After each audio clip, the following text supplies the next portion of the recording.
watching the Highlight Zone, Friday edition. Northeast Indiana, it's time to get in the zone. They're a big physical team, but we think we're pretty physical also. Maybe this Friday they'll start to believe it. It kind of stung last year. We weren't expecting it. Last year we played probably about 1.5 quarters. Not playing next week is pretty strong motivation. It's a brand new team and it's going to be a new dogfight. Last year will have no bearing on this year's game. There's no doubt in my mind that we can beat them. Don't win, you go home. Pretty much sums it up. The gas is in the tank, the air is in the tires, and the fuzzy dice are hanging nicely from the rearview mirror. Over the next 6 weeks, we are on the road to Lucas Oil Stadium. And that road begins with sectional play tonight, and we begin on the road as one of the night's most anticipated games took place in Howard County, and we sent Rod Hissong down to Kokomo. He gets there fast, but now he'll take it slow. No fuzzy dice on my truck, but I did put a little Beach Boys in the CD player. Snider fans were hoping history would repeat itself last year. The Panthers opening sectional play against an undefeated Kokomo team. Snider simply shredding the favorite Wildcats 42-7. That was here in Fort Wayne. Tonight, the Panthers in Howard County to face the Cats. 5A sectional play at Walter Crossfield. 3-0 Snider early. Riley Jordan big over the top off the play action. Long pass to Akeem Kelso. And he ran about as far as Snider had to drive to get to the game. 10-0 Panthers up early. Kokomo fans going, oh no. Panthers, Darren Barbour under center this time. He gets a TD pass over to the tight end, Eric Godfrey. That makes it 17-7 after a Kokomo touchdown previous possession. Students don't know why they're not wearing coats. It was very chilly tonight. Now from the 2-yard line, Derek Carlisle is going to get the touchdown run. That'll put Snider up 24-7. That was the halftime score. Snider routs Kokomo again, 44-14 the final. Ross. All right, so who does Snider get in round 2? Warsaw or Northside? Those two going at it at Chambers Field. Tigers already up 3-zip. That's when C.J. Jackson keeps it himself in the second quarter, takes it 56 yards. Check out the stretch at the end. Just going to get the ball inside the pylon as the Redskins take a 7-3 lead. Only a sophomore. I love C.J. He's very good at the stretch there. However, here comes Warsaw, Zach Rooney, a 47-yard touchdown as the Tigers grab a 10-7 lead. And then just before the half, it's Jeremy Copes to Tyler Cohn. Warsaw up 16-7 at the half. However, Northside comes back 20 unanswered points in the second half. Redskins move on, 27-16 the final. All right, let's get to the other half of the local 5A bracket. Huntington North at Homestead. Spartans beat the Vikes in week 1, and they were up 34-13 at the half were the Spartans when Zach Terrell in the third goes to Isaac Griffith, and Ike like the end zone, 40-13, and yeah, they also were wearing shirts. Zach Terrell. This is why he's one of the best quarterbacks in the area, the junior, shifty. He picks up a first down right there, and more from Terrell, except this time in a handoff form. He gives it to the senior Cody Appenzeller, having himself a nice season. Bounces it out the outside, down the sideline. He would get tripped up, though, before he gets to the end zone. It would lead to a field goal from Austin Wilburn. How good was he against Columbia City this year? Homestead, a winner tonight, 43-13. So Homestead's next opponent, either Carroll or Northrop. Those two squaring off at Spooler Stadium tonight. And Carroll, actually, they were kind of like some unruly guests to start off the game. Cam Wisely, plenty of time. And he throws this one to John Hester. He had a good night because he had some family in the house. He had 89 yards receiving, 40 on that play alone. Carroll would cap off the drive when Austin Keithley takes the handoff into the end zone. He had 164 yards, 2 scores tonight.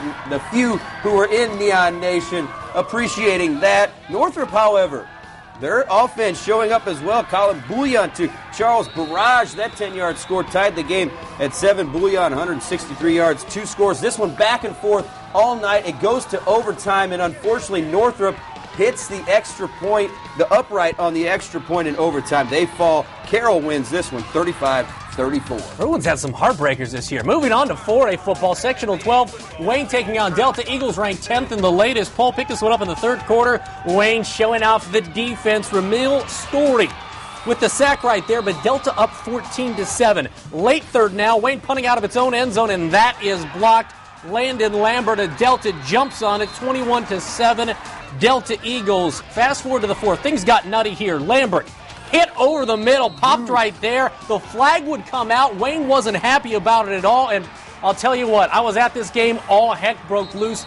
After that, we're talking penalty flags all over the field. Fans, coaches, players on the field, multiple ejections, police were there. This one got ugly, and it got pretty heated, and Delta would come out with the victory 28-7, and they are moving on, are the Eagles, and they will face Muncie South as Muncie South takes down Marion tonight, down in Muncie 35-14. And also on the bottom half of this bracket, Southside, nice win for John Easley and company. They beat Muncie Central 56-14, and New Haven, I don't even want to know how many touchdowns Tavon Hurst had in this one. New Haven a winner 73-14 in Jay County. Before a sectional 11, co-tri-champ Columbia City, however you want to call them, hosting winless DeKalb. Logan Rare hands this one off to Cody Wildman, and man, he was wild tonight. Nice pickup there. Eventually, he's going to cap off the drive with a touchdown. He had 151 yards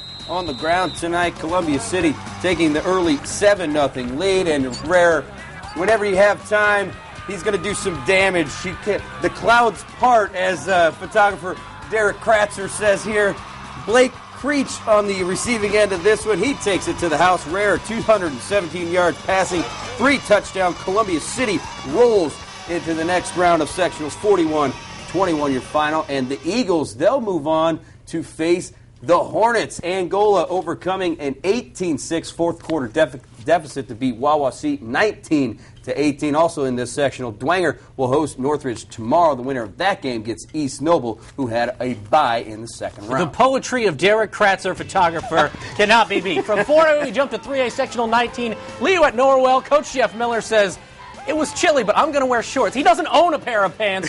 Leo, you know he owns blue blockers. I know. They can run the football, but they threw it a bunch in this game. Ryan Leiter to Gage corner. Next play, Leiter going top shelf to Kyle Marzek. Marzek with a great catch there. 7-zip Leo off the Lions' first possession. Jeff Miller says, this throwing the football thing, it may work for us too. Noah Patton to Landon Curry. That's a touchdown to make it 7-all, but that would be all the Knights would score on their home field as Leo goes on to win 31-7. So next up for the Lions, the winner of this one, Blackford at Heritage. The cheerleaders definitely getting a workout in this one. Second half opening kickoff, the defense by Heritage. Tim Brandt forcing the fumble. The Patriots recover on the ensuing drive. They're going to go to the air here. Michael Schmidt hits Jarrett Melker. He's going to pick up 18 yards. The very next play, Samuel Renya caps it off, a 7-yard touchdown as the Patriots in control big time. The defense putting this one away. Ben Linker, the nice tackle for loss. The Patriots move on, 35-7 the final. Bottom side of the sectional 19 bracket, top-ranked Eastbrook at Belmont. Everybody kind of wondered what Eastbrook had because, we don't see them that often. Eastbrook up 7-zip already. Belmont's Riley Hankinson breaking off a 15-yard run, but Belmont would fumble a few plays later. Belmont had 5 fumbles in this game, lost 4 of them. That was a telling stat. Eastbrook going to the air, Tanner Day to the big tight end, Boone Searles, and Boone cuts it upfield, picks up 40 yards for the first, and then Eastbrook goes to the ground. Max Widmeyer gets the pitch here. 29 yards later, he's in the end zone. Watch the stretch right there. 14-zip in the first quarter, and Eastbrook goes on to win 42-13. They are going to be tough. And who will Eastbrook get in round 2? Harding or Concordia? Sherwood Haydock deep in thought. Sure. You know why? Because his team was playing well tonight. Concordia trying to score before the half, but Tanner Spencer's pass picked off by Denzel Sanders. He would pick up some nice ground. There was a flag on the play, but it didn't matter. Check out the scoreboard. Pretty much says it all. Ooh. Harding in control of this one. Second half, their first possession of the second half is 3rd and 19. Zach Bo Haydock to Devon Washington. That's a 52-yard touchdown as Concordia, their first winless season in 25 years. Harding moving on, 38-zip the final. Also in 3A Sectional 18, 3 local teams playing. It's Jimtown big over Tippecanoe Valley, 54-0, and Lakeland tops West Noble, 35-14. 14. All right, coming up, only one local team won a state championship last season. We'll see how Bishop Luers defended their state title. In a highly anticipated rematch of last year's biggest first-round upset, Adams Central at Churubusco Chapter 2. Those highlights and more coming up in The Zone.